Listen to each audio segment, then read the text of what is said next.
Welcome to Atlanta Tarot. This is the tarot forecast for Scorpio for April, including late March 2023. So welcome, Scorpio. We are in the sign of Aries. The element is fire, and you are in your sixth house.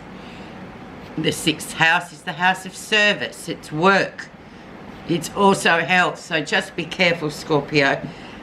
If you've been ignoring a niggling health issue, this is the time in your cycle it's going to come up. So just be warned.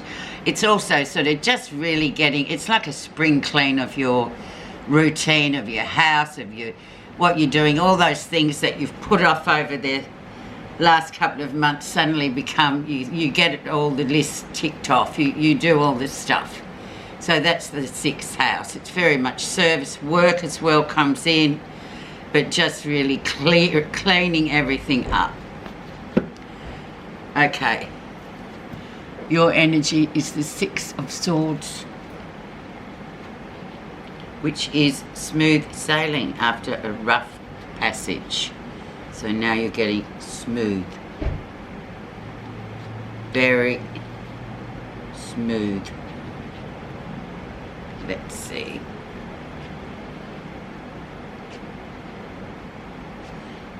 Okay. Nice card. It just indicates that things are really sort of coming back to a sense of semblance of easy sailing, calm waters. Where you are right now. Expect the unexpected with the Knight of Swords. So he comes in, he just comes in very quickly, he shakes things up and then he leaves, and he is like a bolt out of the blue. Usually unexpected things come along with him. Young male, sort of immature energy. It can be a mature male that is immature, in fact, in his energy and in his ways. So he's sort of coming in, expect the unexpected in that form. So let's see.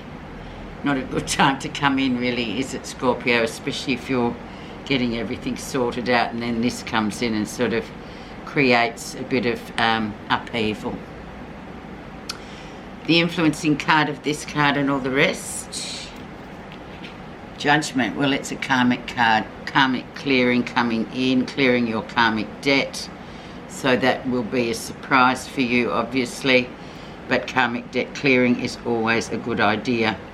It's always a good thing because we can finally sort of move on and start with a fresh slate. Especially if it was pretty heavy duty karma. A karmic event that was quite awful, say last May, June time. That kind of energy is going to be cleared with the wonderful Judgment card, the karmic debt collector. Okay, February, March, let's see what happens. The Chariot, so emotional discipline. Now this is a heavy card as well. Very much Cancer, your cousin sign. But this card really talks about emotional discipline. So whatever this karmic matter is, Scorpio, it's literally, you've got to sort of take the responsibility for your part in it, someone else's part in it, and discipline yourself emotionally. And that's what that event was meant to do. All these big events like that are meant to sort of make us step back and go, oh my God, what was my part in that? How did that happen? I had some part in that.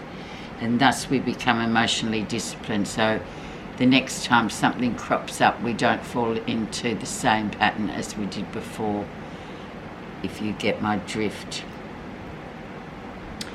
Recent influences. And we have the Moon. So yeah, especially for Scorpio though, this isn't bad because they sort of are very intuitive beings, and the Moon is all about the nighttime activity, and we know what that's like when we're supposed to be resting and re-energizing. The dreams come in, the messages come through. things can be a bit murky with the moon. We don't actually get to see what's coming. It's still too shadowy and dark, but you will see it at a later point. But when he's in, and the moon is actually, she is in a reading, you're not going to see it this month. It'll probably be the next full moon that it will become apparent of whatever. Usually the moon hides things, or it just obscures things. So you've got 3 big heavy hitting cards here already, Scorpio, just letting you know. For you, you're those sort of people anyway. You kind of live in the deep. You live at the bottom of the ocean, really. You're sort of used to these things. It's a lot easier for you to manage it than it would be for the other signs, for example. What you are learning. What lesson are you learning?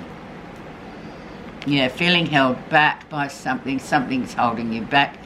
Just the answer for that is, the solution to that problem is find another way around it. If this is people at work, normally it's work things or friends or family mainly, who just kind of, you feel like they're trying to roadblock you or turn around and go back wrong way, or just, you know, giving in their 2 cents worth, which really wasn't asked for.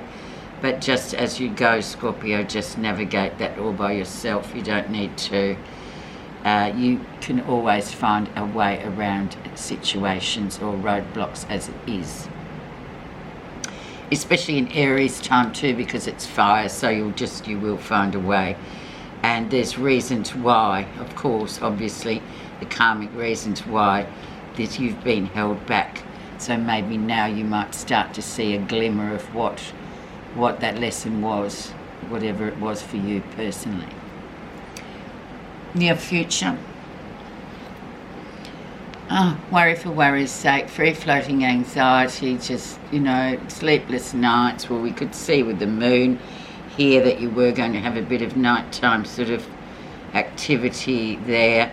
Try to find something physical to wear yourself out so your mind does not wander into strange places and start picking up on all the anxieties that you could possibly pick up and drag along with you, and it's just not of any use to you.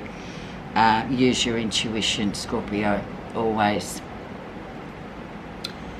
What's happening that you're not realising?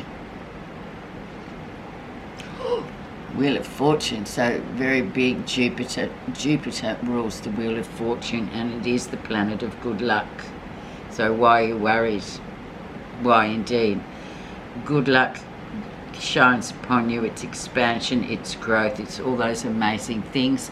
It belongs to your next door neighbour, star sign of Sagittarius, very much casting that sort of lovely glow on things, and you start to sort of pick up there and feel more positive with the Wheel of Fortune and the planet Jupiter in the mix. How others see you. The Sun. All others, you know, oh, look at her, she's happy, she's healthy, she's this, she's that, she's got everything. That's how they see you. Very much illuminated, very health card, very good for health, doing really well, a lot of stamina there, Scorpio, so somebody really looks well upon you, and, you know, that's how they see you, so you can't argue with that. What you're feeling positive about. The King of Coins, the stable, traditional man that, you know, he just sort of, he's very traditional, he's a man of few words, but he is a very trustworthy soul, whoever he may be to you. He can be a mentor at times too. If you need advice from somebody, you would get it from him in the tarot. He's the most reliable one. But also it's an energy that is good, it's created by tradition, it's hardworking and all the other things, you know, this person. So it could be just that energy around you that you feel positive about, or it could be a person who in fact is very sort of dear to you in that way, or you trust to ask advice from. Okay, final outcome. The Three of Wands. So there we go. Somebody, this is always the man from overseas, I call it. He is very much a person from the North or English or Scandinavian type of person. But it's also about travel, it's also about expansion and growth, being on good foundations, but travel too, but also this is a person who could sort of be relevant in the future for you. But very much an English type of person, from a long way away. Far horizons is the sort of key buzzword for the Three of Wands, or I've always read that. Okay, let's now have a look at your message. Generosity. A true spiritual life is not possible without a generous heart. When you act in the true spirit of generosity with no expectation, your heart expands outwardly as a consequence of the compassion and loving kindness to be found within. There you go, Scorpio. It looks like an interesting month. Lots of karmic debt has been paid off. Lots of things happening. Enjoy getting your house back in order in the 6th house. And thank you so much for listening.